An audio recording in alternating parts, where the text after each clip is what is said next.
Selamat datang di kelas geografi. Pada video kali ini,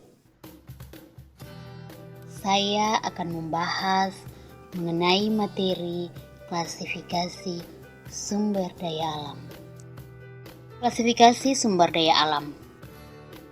Sebelum kita mempelajari tentang materi ini, perlu kita ketahui terlebih dahulu apa itu sumber daya alam atau yang biasa disingkat SDA.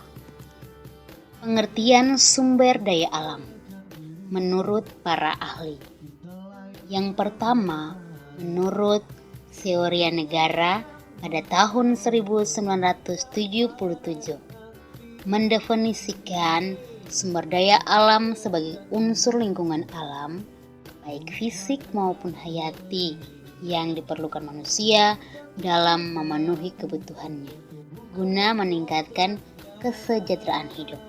Yang kedua, menurut Israt pada tahun 1972 mendefinisikan sumber daya alam sebagai keadaan lingkungan dan bahan-bahan mentah yang digunakan manusia untuk memenuhi kebutuhan dan memperbaiki kesejahteraannya. Berdasarkan pendapat para ahli tersebut, dapat disimpulkan bahwa sumber daya alam adalah segala sesuatu yang ada di lingkungan alam, baik fisik maupun hayati, yang dapat dimanfaatkan oleh manusia guna memenuhi kebutuhan hidupnya agar lebih sejahtera.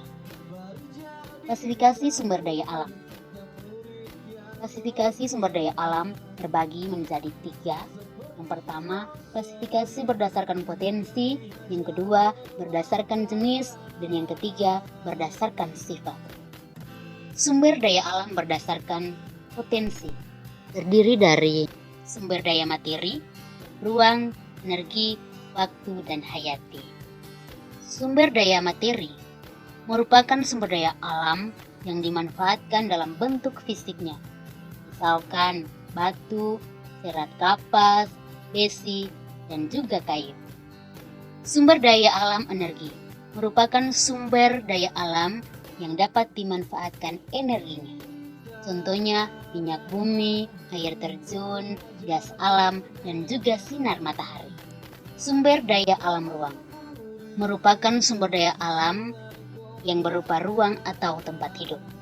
Makin besar kenaikan jumlah penduduk, tentunya sumber daya ruang makin sulit diperoleh. Contohnya lahan pertanian dan permukiman. Sumber daya alam hayati merupakan sumber daya alam yang berbentuk makhluk hidup, yaitu hewan dan tumbuh-tumbuhan. Sumber daya alam waktu.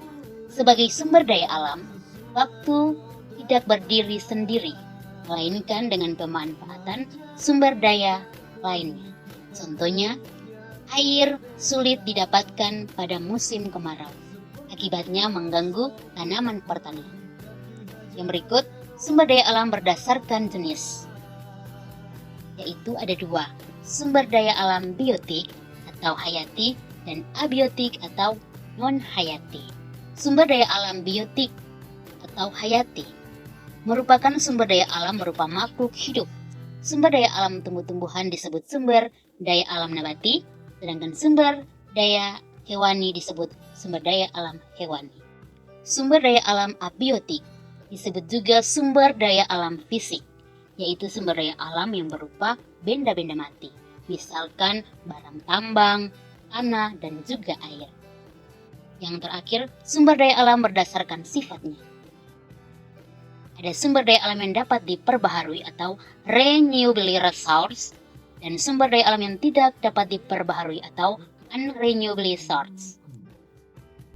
Sumber daya alam yang dapat diperbaharui atau renewable resource dapat diperbaharui dengan produksi dan juga pembaharuan. Pembaharuan dengan produksi. Pembaharuan ini terjadi pada sumber daya alam hayati seperti hewan dan tumbuhan. Sedangkan pembaharuan dengan siklus, beberapa sumber daya alam misalnya air dan udara, terjadi proses melingkar membentuk siklus. Dengan demikian, selalu terjadi pembaharuan. Sumber daya alam yang tidak dapat diperbaharui atau renewable resource. Sumber daya alam ini terdapat dalam jumlah yang relatif statis, karena tidak ada penambahan atau pembentukannya sangat lambat. Pembentukannya kembali memerlukan waktu ratusan bahkan jutaan tahun bila dibandingkan dengan umur manusia. Contohnya bahan mineral, minyak tanah, gas bumi, batu bara, dan sumber daya fosil lainnya. Sekian materi tentang klasifikasi sumber daya alam. Semoga video ini bermanfaat. Sekian dan terima kasih.